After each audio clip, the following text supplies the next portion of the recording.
Сегодня городу Якутску исполнилось 388 лет. Празднование Дня города ознаменовалось открытием нескольких общественных пространств и памятников.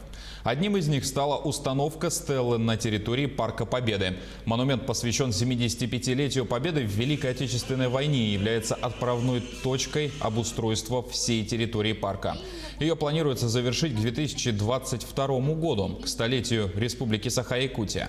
Парк Победы – это современное пространство, призванное сохранить историческую память о подвиге советских людей. В торжественном мероприятии участие принял глава Якутии Айсен Николаев, поздравил всех якутян и отметил, что жители Якутска всегда свято чтили и будут хранить память фронтовиков и героев тыла. В первую очередь мы провели архитектурный конкурс на концепцию, и победителем являются молодые архитекторы Джамиля Федорова. И идея этого парка, она оттуда и исходит. Очень интересная идея.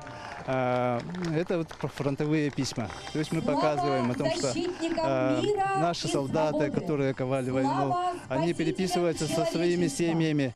И мы здесь хотим показать, делаем маршрут мемориальный, да, где эти переписки хотим разместить, которые вот за период 41 по 45 год, все эти письма мы хотим превратить в QR-коды, и каждый житель, он может дать эти свои переписки, и мы здесь вот разместим, чтобы наша молодежь, когда здесь будет гулять, отдыхать, они читали эти письма